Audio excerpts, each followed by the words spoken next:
What's up, party people? Casey here. How's everybody doing? I hope everybody's doing well and good. Looks like we're inching towards some good news and things improving, so let's hope we continue on that track, I hope. But in the meantime, welcome to another episode of Tedious and Inaccessible, the home quarantine edition still. So let's see. I'm really excited to dive into this particular dish. I think it's like right down the middle of what a ton of people like to eat. It goes out to my buddy Danny Shea, who is a friend and a colleague. And for Danny and all of you, we are going to make steak and potatoes. Very, very straightforward stuff here. So we're gonna, this is actually gonna be a multi-step process. The potato part is leaning a bit more towards the tedious and inaccessible side of things, but I gotta sell it into you. I gotta tell you how amazing this is. We're gonna make kind of an elevated version of, say, scallop potatoes. So we don't want to just do the easy and the mundane here. Let's see if we can step it up a bit. And so we're going to make something called potatoes pave. Pave is French for, I forgot, paving stones. Paving stones. So these are going to look like little paving stones of potatoes of perfection. And I got to try to sell this in so that you guys see why it's actually worth the effort. Aren't those gorgeous? So we're going to make potatoes pave, and it's actually kind of a multi-day process. I know that sounds a little crazy, but it's just a little bit of cooking and a little bit of overnighting. The overnighting in the refrigerator is what makes it really stick together and be coherent. So we're going to do that part today, and then tomorrow we're going to do New York strip steak, one of my favorite cuts, one of Danny's favorite cuts, and we're going to put them both together tomorrow. So let's dive in. Let's do the ingredient list. I'm telling you very generic ingredients. We're talking about cream and butter and potatoes and steak and some herbs, so don't even worry about that part. Special equipment. Only one piece of special equipment. This little guy right here. It's called a mandolin. I believe in some of the previous videos I might have called it a cutting device. Let's be honest, sometimes these videos go long, sometimes there's drinking involved, and sometimes I forget what I actually need to say. This is not really all that special of a piece of equipment. Here's the box. Pretty straightforward thing, 15, 20 bucks in any cooking store, and it's going to allow us to cut consistent, even, incredibly thin slices of potatoes that we're going to layer into a dish to make that kind of brick-like pave look and feel. We're going to peel. We're going to peel a number of potatoes, about 3 pounds worth, and get them on the mandolin and show you what that looks like, and we'll get started. Okay, a quick word. So I tried to sell you on the image of this potatoes pave, and I want to tell everybody that this comes from the Bible for me. This is a cookbook called Ad Hoc, by the Ad Hoc at Home, I should say, by the God King Thomas Keller. He is 98% of what I've patterned everything I've ever done in cooking after. So I strongly endorse this book. Get it, try it, love it, and you'll be a better cook. That's my suggestion for you. Okay, so that's where that comes from. So let's go back to potatoes. Potatoes peeled. I forgot to mention these are russet potatoes or Idaho or baking potatoes.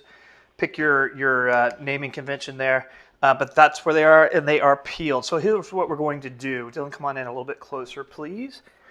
We've got a big bowl here. We're going to dump in a cup of heavy cream and about a teaspoon of salt and about a half teaspoon of pepper.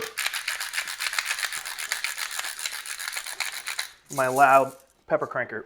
Okay, now I mentioned the mandolin tool. We're going to use that now. Let me get our little cubes of butter out of the way, and we'll take a potato, and what we're going to do, you're going to have to come around and close, Dee, if you would, please.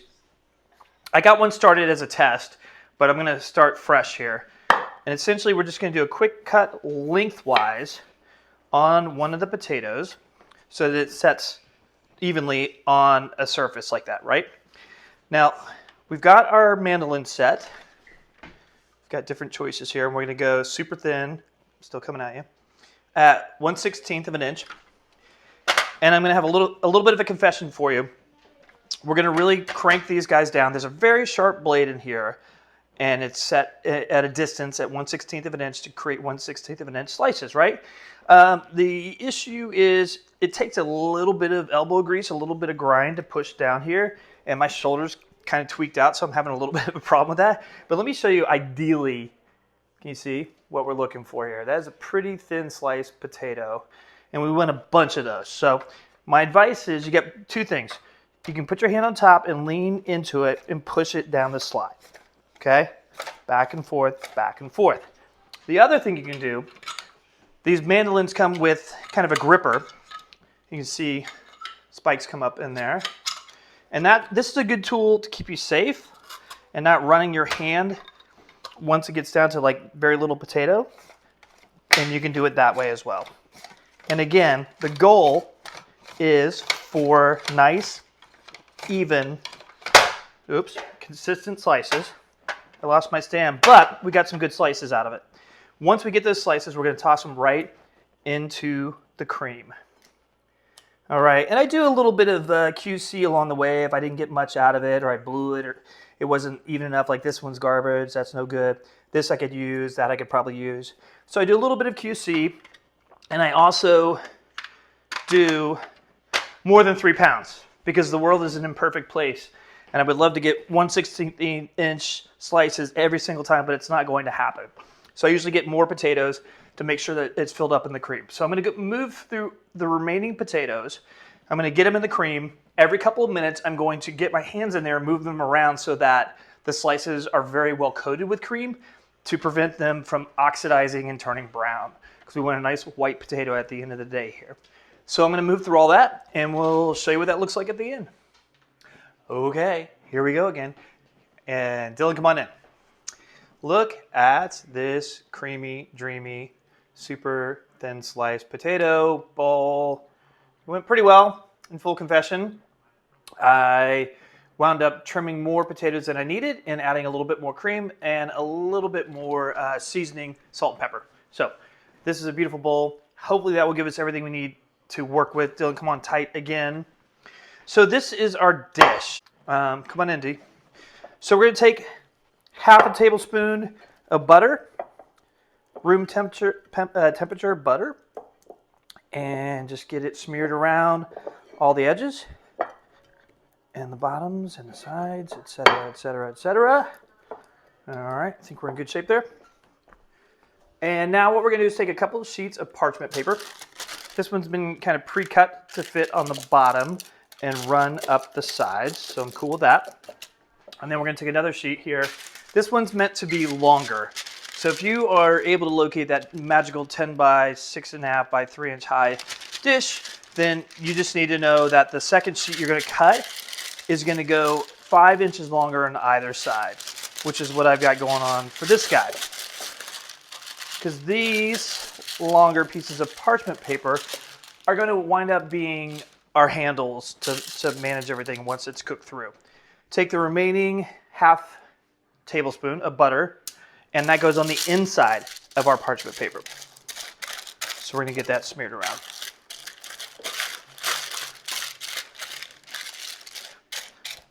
Across the sides and the bottom. Can you come in tight, D?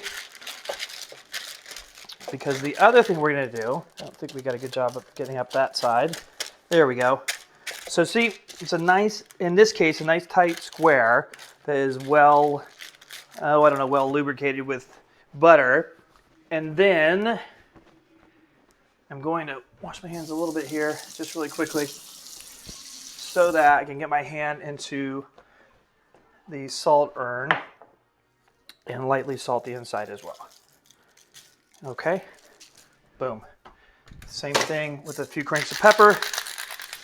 So we have seasoned the inside of our container. D, for sure it's time to come on around and get up close and personal with what we're going to do next. Okay, so we are going to dip into our bowl and start grabbing our tiny little slices.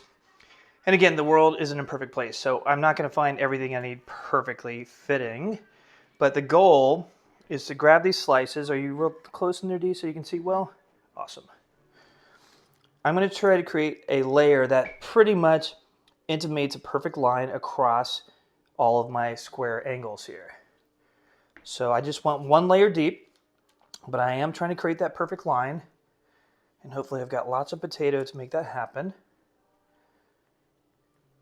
Come up top, D, like real high. There you go. Perfect, perfect, perfect. Just trying to get that bottom layer covered.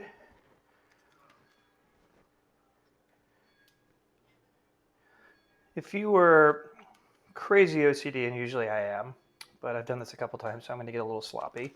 You could start cutting potatoes to make that perfect line and have them fit the perfect form around your square. That's one option. But I'm choosing to try to find potatoes that are roughly the shape I need them to be and kind of jamming them into corners. And I'm pretty okay with that because I know that at the end of the day, I'm going to also trim the edges of this dish. So that's one layer, right? I'm going to try to do another one a little faster. Go two-handed here to demonstrate the process. The process being the rest of these potatoes getting layered in. As a scrapper, we don't need that. Got a little Jack and the Cuckoo Clock heart playing in the background. You shake your head. It's a great movie, Dylan. You loved it as a child. Didn't you? Oh, full confession time. You just told me off camera how much you love this movie. All right, boom. All right, I wanted to go through that process. Nope, stay close, stay close. I wanted to go through that process to show you guys. You roll up top, D? That I've got 2 layers of potatoes here. And you're going to do this and repeat. After you've got 2 layers of potatoes, you're going to take, look over there, D, some softened butter, 1/2-inch cubes, and I'm just going to dot these potatoes. You know, a couple, 3 of these guys I'll break up here and there like that. Maybe a little bit less, but I'm going to move around a little bit. I'm just going to dot the potatoes with the butter. And then I'm going to clean my hands off a little bit. And you're going to go lightly salted. Don't get too heavy-handed with this, but just a nice light salting. Boom, that's it. I'd say less than 1/8 of a teaspoon and a quick crank of pepper. And that's it. So let's not get carried away with the seasoning, but it's butter, salt, and pepper. And then boom, I'm going right back into my layer of potatoes to go around. So you're going to do that every 2 layers of potato. You go butter, salt, and pepper until you get this dish filled up all the way to the top. And we'll show you what that looks like in a minute. Okay, come in close. Here's what we got. Layer after layer, layer after layer of 1/16-inch potato slices. Every 2 layers, we've got the salt, the pepper, the butter, etc. I will be wholly transparent and confessional and let you guys know I didn't even wind up with enough potatoes to get to the top of my 2-inch dish. And again, we want a 3-inch dish in a perfect world, so I would get more potatoes. I was sure to drain them quite a bit from the heavy cream to get them in a dish, because I've also wound up with a dish full of cream and it seemed to be problematic in terms of it cooking all the way through and cooking well. So here we are. We're stopping here. This is what we've got. Dylan, can you come back in, please? All right. So we're going to fold over our parchment paper that are going to be our handles down the road. We're just going to throw on some aluminum foil very quickly.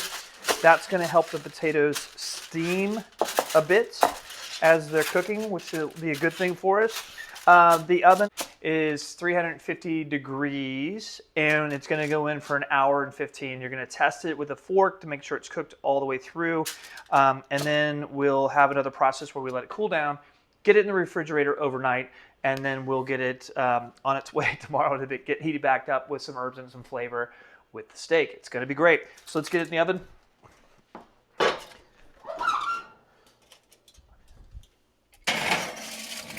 Everybody say nine, and we'll see you tomorrow on this. So let's cheat for a minute here. I'm going to show you the ending steps after this thing has been in the oven for 1 hour and 50 minutes.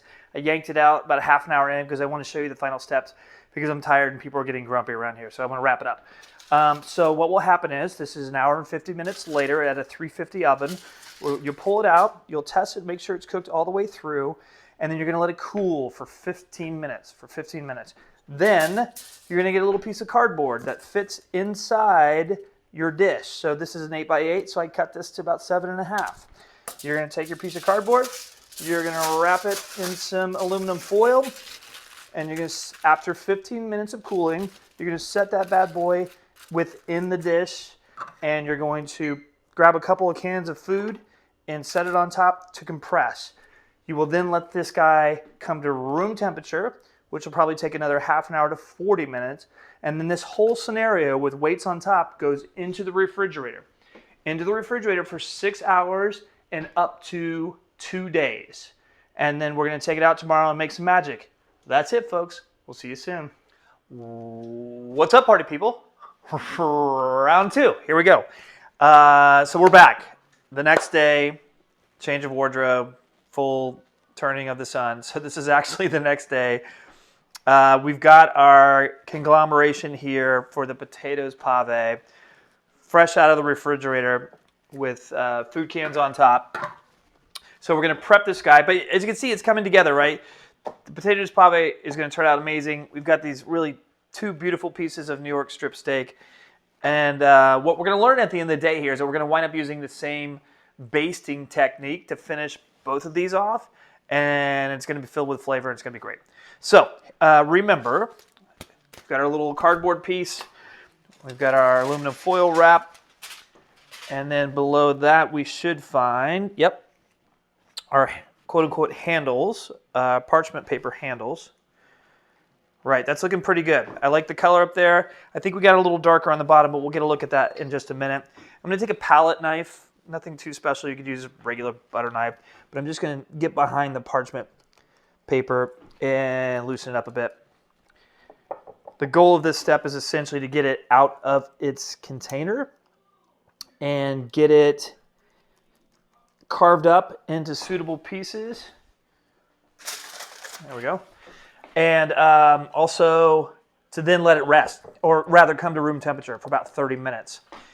The good bit around the timing there is while this thing is coming up to temperature for about 30 minutes, that's a good 30 minutes to get the steaks into the pan and start searing, so we should be in good shape there. So let's see if this lifts out. If it doesn't, we'll flip it over.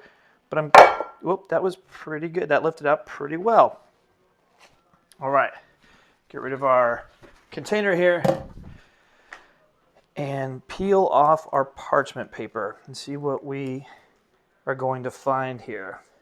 Wow, I'm actually pretty stoked about how that came out. I was a little concerned that we were getting very brown on the bottom, but I got to tell you, there's a nice white color throughout that looks pretty darn good. Wow, I'm excited about that.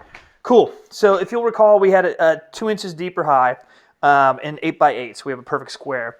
What I'm going to do, if you can see, my container was a little angled up and out, so I'm going to do a little trim off of each of the 4 sides here. Oh boy, Dylan, zoom in. Look at those layers of loveliness. So I'm going to do a little trim on all 4 sides so we can create more perfection in life. Pretty good with that. Okay, I'm pretty good with that. One more, try to keep it as straight as I can. There we go. Those extras will be good. So I think we have a pretty darn close to a perfect square as we're going to get. And I'm just going to carve this guy into 4 pieces. You could probably do more, and if you had the right size pan in a perfect world, you'd be able to make them into more than just 4 pieces. But I want a nice substantial potato pave on each plate.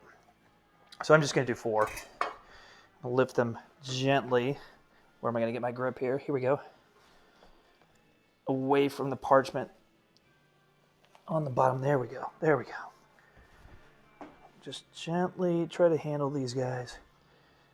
And again, all I'm really doing is just getting them in a place where they can relax for 30 minutes.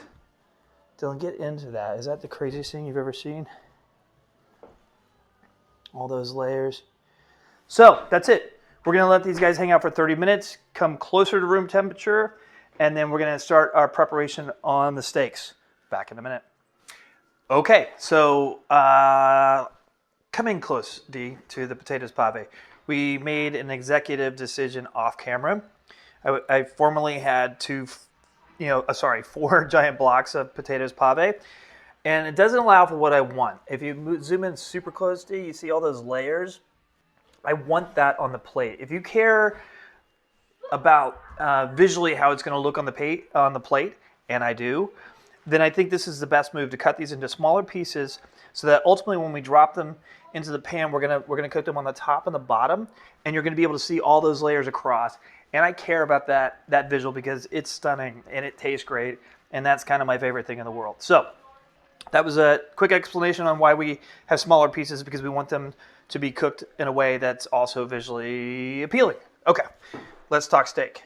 So I've got 2 New York strip steaks here that we're going to season really, really well. Come on, Indy.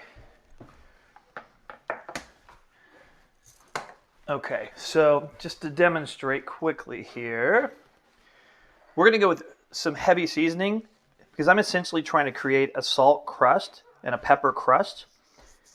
Once I get these guys seasoned, they go right into the pan. This is actually going to form a crust that's going to add a ton of flavor. Hit it with a bunch of pepper. And let me grab my tongs and flip them. I even do a little pat to get that salt and pepper to stick. Turn them over real quick. Same story. Pretty heavy on each side. Can you see that well, D? Mm-hmm. Okay.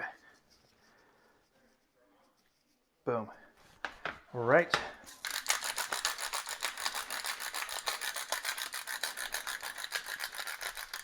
Okay. Pop out real quick, D. Let me mention a couple of tips I like to bring up here. So, listen, there are lots of theories about cooking steaks and on the grill and pan-searing and all that good stuff. So let me address a couple of things here. The notion of getting your steak out of the refrigerator and letting it rest for a period of time. I believe a guy named Kenji Alt Lopez. He runs a ton of experiments. He's a great food guy. He's a local chef here in the Bay Area. Look him up. I follow his guide because, again, he runs through like 30 different experiments to come to conclusions on these things from a scientific perspective. To get to the point, his conclusion is getting your steak out of the refrigerator and letting it come to room temp or whatnot is pretty much unnecessary. The cook difference and the temperature differentiation is negligible. It's not worth it. However, if you want to play a good seasoning game, you can get these guys out and minimally have 40 minutes of salt on top. Then you've got a different kind of chemical reaction wherein it will draw out some moisture from the meat. The moisture will meet the salt and form a saline, and then get absorbed back into the meat to season it, flavor it, and make it juicy. So, but that is a minimum of 40 minutes. If you cut that time any shorter, you're going to wind up with something you don't want. And I won't go too deep on it. You can look it up and read for yourselves. At any rate, so I'm taking the technique where we're just salting them out of the refrigerator and getting in the pan. Works like a charm. But if you want to play the salt seasoning into the meat game, minimal 40 minutes and up to like 2 days beforehand as well. Okay? Dylan, come on over. All right, we're going to make some magic here. So, the tool, a cast iron skillet is key. Very, very key. And I've got about 4 or 5 tablespoons of canola oil, something that has a high smoke point. And we're going to get them right into the pan. More frequent flipping allows for more even cooking on both sides. That's the theory I believe in, and that's the one I practice and the one we're going to go to. Okay, again, my oil's nice and hot. I'm going to get it in. I'm going to go 2 minutes on each side. We're going to add a good chunk of butter after those 2 minutes on each side, as well as aromatics. On the steak, we're going to do rosemary and garlic. And on the potatoes pave, we're going to do garlic and thyme. So after those 2 minutes on each side, Butter goes in, aromatics go in, and we start flipping and basting and basting and basting with more regularity until we come up to the temperature that we want. We're going to make sure we land that in some oil. There we go. 2 pieces fit in there very nicely. And I'm going to set a timer for 2 minutes or mind my watch. And I'm also going to just put a little grease bladder guard thing on there. I'm going to let those guys go for 2 minutes and we'll flip it in 2. All right, we're at the flip. Let's have a look. Hopefully we've got a decent crust going. Oh, we sure do. That's a good start. Excellent. Let's flip it over and give it, that's a good start. I wouldn't even mind a little bit more. I might kick up the heat just a little bit to make sure we get a better crust on the other side. We can also work on that crust as we start flipping over and over and over. See you in 2. Come on, Indy. It's been 2 minutes. Let's see how we did on the other side. I'm sure similar results. Yep. Very nice. We're going to flip. And, oh, that's nice. I like that. And we're going to add butter and aromatics. So butter goes in. Aromatics go right on top of it. That's some rosemary. Probably turned down just a little bit. I got a little high because I wanted that crust. But in go some smashed garlic, smashed on the back of our knife, and some rosemary. And again, I think I've talked about this in other videos. There's just something super crazy magical when it comes to hot fat like butter and oil and herbs and aromatics like garlic. It's just really, really stunning. So I'm going to move this around, try to get my butter melted as soon as humanly possible. And then I'm going to have a lot of hot fat to start basting over the top of my steaks. I mean, it's actually smelling pretty magical in here. Dylan, get my back. Does it smell good? Yep. Okay. So come on in again. So basting. We're going to grab our handle. We're going to lean the pan towards us and start getting that hot fat on top of the meat, which actually helps it cook faster. It really does. This method, it actually allows your meat to cook 35% faster if you're flipping more and basting all along the way. And when you're basting, you're just throwing more fat and more flavor and more things that smell good on top of it. So how could that be bad? All right, I'm gonna let this go and I'm gonna keep flip-flopping and we'll keep you guys updated until we get the right temperature. Right temperature. Dylan and I he likes some medium rare. I like a little more rare.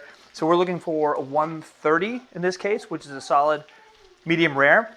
But we're going to use our very sensitive meat thermometer to make sure we're going to pull it out at 125. 125, because we know once we get it off the heat, it's actually going to keep cooking up to another 5 degrees. So we want 130 as our peak. We're yanking it off the heat at 125. We'll check on that in a minute. All right, so we have been flipping about every 1 minute to 1.5 minutes, and as soon as we flip it over, we start basting. And again, it just smells like $1 billion in here, and the cook process is going well. And you can see our garlic is nice and brown. Our rosemary is getting nice and toasty. Anyway, so we're looking for 125. We're about 118 on this guy. This guy's got different parts where he reads a little higher. Yep, so we're pretty close here. Maybe another flip or two. And then we're gonna get it off the heat and let it rest and get our potatoes going and marry the two on the plate, and good things are gonna happen. All right, this is it, ladies and gentlemen. The crust is looking pretty darn good. This is gonna provide some great texture. And we checked the temperature and we are where we need to be. So now we're gonna take it off the heat. I'm gonna come over here to the counter, dude. Get our Pave out of the way in your Stephen King book. And I know I shouldn't put that on there. Let me do this. That's pretty hot. There we go, that's better. And then we can get it out of the heat. And I put it on a little bit of aluminum foil because I'm kind of protective of my cutting boards here. but we want to get that off the heat as soon as possible and let it rest, okay? Resting is key. I know you guys know this at this point, but it allows the juices in the meat to kind of settle into the protein fibers themselves, so you gotta let it rest. So we got up to 125, got a little over, probably 130, so it might just be a little bit more done than we think. We'll see how it goes. But I want to say that as this is still coming up a little bit in temperature, we want to let it drop to 5 degrees lower than the target. So that's probably about 10 minutes, 10 to 11 minutes. We're going to check the temperature as we go. So in a perfect world, we let this guy sink back down to 125 again, and then we're ready to serve, cut and serve. So let these guys rest. We're going to get the potatoes pave in the oil and get it heated, and we'll be back in a second. Let's make potatoes pave. So I've got some hot canola oil, probably a good 4 tablespoons on medium-high heat. Here's the trick, ladies and gentlemen. I'm going to throw in a little bit of butter as well. Oops, that splattered a bit. Here's a trick. You want things to brown nicely, add butter. The milk fat helps out quite a bit in that operation. So I'm just going to swirl that around and let the butter stop sizzling and fizzling and bubbling, or get pretty close to that. So I've got a pretty healthy oil and butter mixture. All right, I'm going to manhandle my potatoes pave and get them right in all that fat. Turn my heat up. They've been sitting around for a good half an hour plus. And there we go. I think I'm only going to stick in that many at the moment because we're going to pull the same trick that we did on the steak, where we add in, time tends to crackle. We're going to add in our aromatics because we're going to pull off the same trick. Oh gosh, that smells so good. Now it smells like thyme. At any rate, we're looking for a color on the bottom, not a time frame, but a color. But we're going to do the same technique. Probably scoot these guys over so I can lean my pan over, and I'm going to start basting. Same as before, over medium-high heat. We'll check back with you in just a second and let you know if things are getting nice and brown. Okay, we're back. No humor here. Just some steaks. Start it over. Hi, everybody. We're going to do a little live wire act right now. We're going to cut our meat. And, I think it could be over. I think it could be under. We took our temperatures. We thought we had the right precision, but let's give it a shot. Come in a little closer, Dee.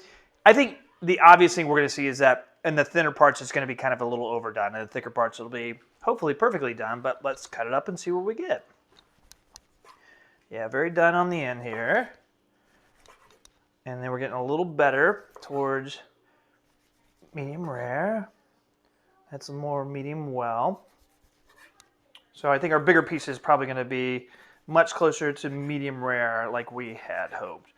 We wound up with kind of a medium rare in the thickest part of that steak. It looks very nice. Let's see how we did on this big guy, right? Probably the same story. So listen, we didn't do it perfectly. And I'm being kind of confessional here because I want everybody to kind of learn from my mistakes if that's possible. And so we monitored our temperature takes pretty closely, but we probably should have pulled it off a little earlier. So come on in, Dee, let's see how we did here. Again, that's going to be a little more medium well, but I think, yeah, we're getting a pretty good spot for medium rare in the thickest part. Yeah, that's a nice medium rare there. All right, cut these guys up. All right, so let's get some meat on the plate and do a little bit of plating here. Some nice medium rare there that you like, Dee. Let's put some here. A little more, maybe your brother will be into it if it's a little more cooked. So you can move through the different pieces and kind of plate accordingly. All right, potatoes pave came out quite nice. Let's see, let's try to be smart about our plating. Maybe if we can do like a couple of bricks up and over. How's that look? What do you think, Dylan? Great. You like it? Mm-hmm. Okay. So let's do a couple of these guys. They're nice and hot and looking good. We went ahead and did a compound butter for the steak. We'll do a couple, I think, per. All right. A couple pieces there. Compound butter. So very, very, very uncomplicated. Stick of butter, softened, and put in your favorite ingredients. In this case, I did like a spicy mustard. Danny Shade, this has got your name all over it. A spicy mustard, so it's a little bit of Dijon, it's some cayenne, it's some parsley. I think that's about it. So that's the long and short of it. Then we're going to put a little bit of butter on each of the potatoes pave. All right. One for that guy, one for that guy. And then I think what we're going to do, all right, so this is a cheater trick, right? It's actually going to slide down that way, right? If it melts, that makes a lot of sense. So plating to keep in mind. Here's my little trick. It's a tool called Searzall. Not everybody has this, but I do, and I'm going to use it. Here we go.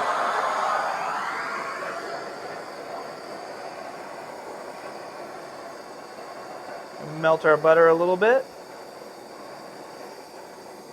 on each of these guys. Oh, that's working well. This butter was a little colder. There we go.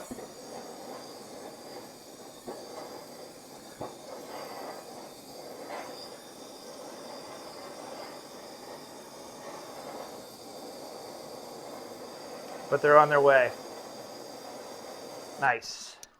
Okay, and our final touch for the potatoes pave is a little pile of chives for each of these. All right, let's turn those around and see how they look. All right, so there we have it, ladies and gentlemen. New York steak strip with potatoes pave. I hope you find it not as complicated as you might have thought at the beginning. And I sure hope it tastes good. I think it looks pretty good. But give this one a shot. If you like it, subscribe, hit notifications, etc. And we'll see you on the next episode. Thanks a lot, everybody.